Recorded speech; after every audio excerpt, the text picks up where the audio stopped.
Hi friends, so let's start today's analysis. I think a boring day for today, considering that there was a weekly expiry for Nifty, and probably we would be expecting some explosive moves, ups and downs. It did not happen. Market was in pretty small range, I think around 150 points or so, and there was no fast moves up and down. There was no volatility, which generally traders were expecting because Nifty has anyways moved from 22 780 levels to 23,800. So it has been one-sided, almost 1,000 points rally, and participants were expecting that today, being an expiry, probably Nifty could give a downwards move very sharply and then further upward moves. This is what it happens on a general expiry day. But the markets were pretty silent today, and nothing much happened. Global events yesterday, we were around 150 points down on Dow and around 250 points odd on the Nasdaq. On the contrary, we had good session from at least from Dow yesterday, and instead of being down by 150 points, actually it closed around 300 points up. And in the morning also, it was trading around 60 points up. So on in all, approximately 500 points is what we actually got, and we could have in any normal day or any market which would have been a bull dominated or a strength market, we would have seen a rally today. But unfortunately, we are into a sort of a small bear market, and probably the sentiments are not so high, so we could not capitalize on the gains from US markets. But that's what happened. Another two, three things important which happened yesterday was there was a sharp dip in bond yields yesterday. So we were trading around 4.55 just 2 days back. Yesterday it touched around 4.4, although it's now slightly edged up and it's trading around 4.44 or 4.42, but it is cooling down a lot. Dollar index also yesterday it actually came very close to 107.3 kind of levels, 107.4 kind of levels, although it is now trading upwards around 108. But it's now quite a far distance away from the highs of 110 dollar index which we made in January. Also, the bond yields which touched around 4.7 are now close to around 4.4, 4.4, 4.44. And I think yesterday, as I mentioned, that a lot of debt restructuring has to happen around 9 to 10 trillion dollars in US. I think there will be a lot of pressure now on Mr. Powell to reduce his interest rate because the servicing of this debt is becoming increasingly difficult for US market, for US government. So probably bond yields should remain quite silent from here, and I don't think we'll see a big spike. Anyways, the inflation numbers are also coming benign from US markets. So these two parameters which were there, which were troubling us, are in control. Apart from that, crude also we saw a big dip yesterday, around 2% cut, and it came actually below $75, and it's trading around that range only, 74.5, $75, which is again a comfort level for our RBI governor. And tomorrow, anyways, is our MPC meeting. Also, some of the results came in US, so results reaction was there. AMC was down, Qualcomm was down, and that's why Nasdaq could not recover from its losses, and Nasdaq continued to be in red.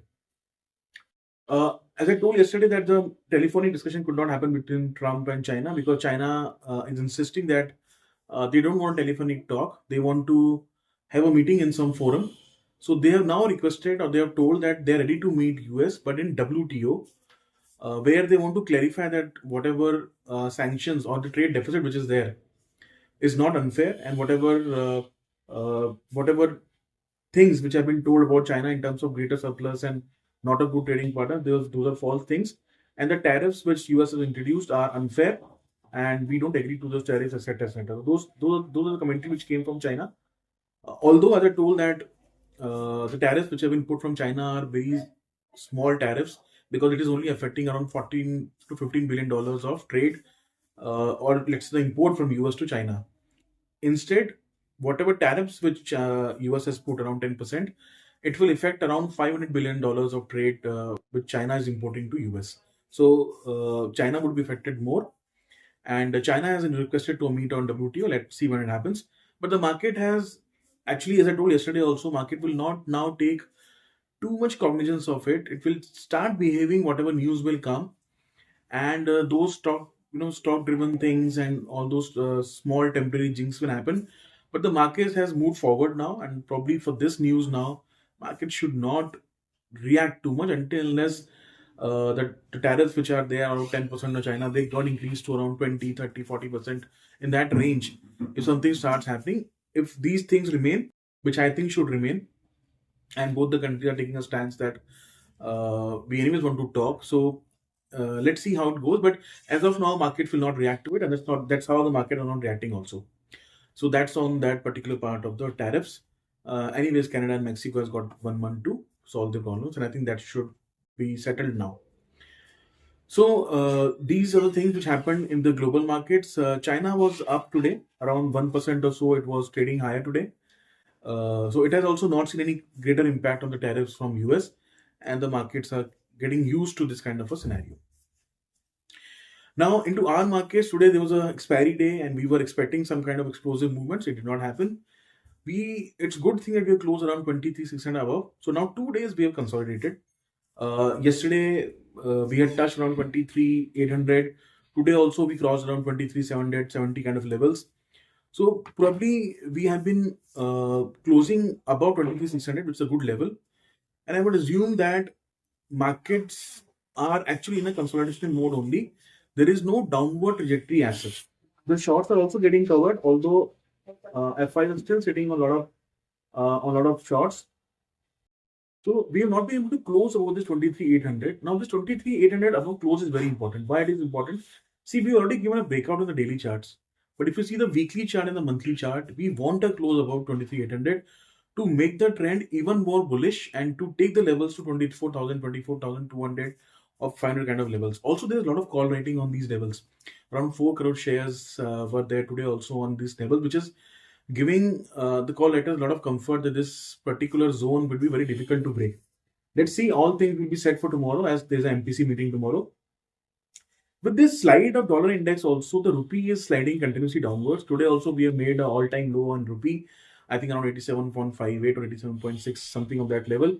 So that is a problem which is continuously existing into our markets, that the rupee is continuously on the sliding downward channel. That is the problem which any FIs, that is why you're not seeing any big buy figures. One day we had a cash buy figure of around 800 crores. After that, they're again sellers. I think today also the screen is showing that they'll be again sellers. So because of this rupee kind of a thing, rupee going downwards continuously is causing a concern to the FIs. Rupee is also probably reacting to a probable rate cut which is going to happen tomorrow, which I think is almost sure because rupee is also reflecting those kind of cuts. And also we are seeing some cuts in the bond yields as well. The way rupee is going down, I would not be surprised that if the RBI chairman also signals that will be further rate cuts also in the year. Yesterday also I mentioned that the economists are saying that 75 basis points cut is expected in this year. Some are even saying for 100 basis points, but at least there's a consensus for 75 basis points. So if that happens, we'll see further slide in rupee, and probably it will, as the economists are saying, 88, 88.5 is the level from where it should settle down. So that's how the rupee, levels are as of now poised.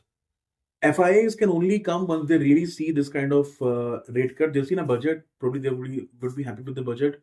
If the rate cut also comes and a good commentary, dovish commentary comes from RBI, then the FIs will at least feel that there is a strong reason for them at least to not to sell and even start some selective buying. I will not say that they will be into very big hurry of buying, because anyways the valuations, the earnings and the growth trajectory is not giving them full confidence, but at least the selling will stop and probably the selective buying should happen. That is what the tomorrow's RBI policy becomes very, very important. And I think the way the rupee bond market, etc., are saying, and the way the economist voting has been done, it's looking that 20.25% rate cut is quite imminent tomorrow. But it's a big day for tomorrow. How much is in the price? Probably we have to see tomorrow. I think even if we get a 0.25 rate cut and some dovish commentary on liquidity and LCR and further rate cuts, I think we would be due for around 500 points of Nifty. I'm not saying it will happen tomorrow only, but we might see at least 1500 points of a rally in Bank Nifty. That would push Nifty also 500 points, 600 points up subsequently. So that's what the rally we are expecting. That should take place. This is my expectation, but let's see how it goes tomorrow. It's a very important day. We also had the exit polls yesterday from Delhi. I will not dwell into too much because these are only exit polls, but 9 out of 11 exit polls are saying that BJP will have a resounding victory. and after 27 years now, probably we'll see Lotus in Delhi. So that's a good news for BJP, because this will be their third continuous victory in terms of state elections. So they did Haryana. They, after the Lok Sabha election, they already won Haryana. They've already won Maharashtra, and this will be the third one. If it happens, it will be a hat trick of state elections, and probably it will show their dominance in Indian politics. It will, to FIs, it will give a signal that there is a stable government, and the government is also working very hard now on the growth and how to bring inflation down. Those kind of things and a greater stability will continuously give them confidence to remain invested in India and probably start investing now. But we'll be tracking all those triggers, how it happens, and anyways, I'll be telling you all those things. But as of now, FIs are not showing any urgency of entering into the markets. They are sitting down, cool. They've reduced their short positions, but they're not out of short positions. So, and today's the way the market have reacted, probably they would have added some more shots, and but we'll see the cash selling figures as well today as well. Apart from Nifty Pharma, all the indexes closed in red. Even the broader markets were in red today. So that is also showing that the markets are still nervous, and probably they want to wait for this big event to come up, and they will decide their selective buying in the sectors. Or the sectors will be chosen accordingly how the RBI policy also comes out. But I think it will be a great news for Indian markets. May not be, even if it is not appearing in this quarter, but you will start seeing the results of these in next few quarters, and it will make our case even more stronger. That, see, what is everybody saying? People actually want, or FI want, that we want to have a 20% at least gain on the index, because they do a lot of ETF buyings. Stock specific buying, anyways, you have a lot of the stocks anyways giving you a lot of results. So, but a lot of people come for ETF buying. So today we have placed around 10-12% down from our all-time highs. The reason was that we came down from 7.2% growth to 5.5% GDP growth. But all these budget, the way it has come up and it has targeted those consumption deficits, tomorrow the RBI policy also adds to the fuel, then probably those kind of confidence will start coming in, and it will give them a confidence that in the year to come, see, anyways, who person is coming would like to invest when there's a downfall. So there is a downfall, there is a valuation comfort slightly now, and they would see a picture that yes, in 1 year we can get some 15% returns plus or 20% returns kind of a thing, which actually is appearing to them if tomorrow the rate policy also comes good. So considering all these things and the way the market has reacted in 2 days, it is beautifully consolidated after 1,000 points of a rally, and that is the way the market should actually rise and rise, consolidate. That's the best way of moving markets above. Considering all these things, I'm still bullish. My take is that yes, we should touch 24,000 levels. The MPC meeting tomorrow will be very good. It will give you dovish signs, and monetary policy and fiscal policy coming together should see or should bring our GDP growth again back to 7%. So considering all this, and the stock market are the first one to catch this, they're the first one to identify the future.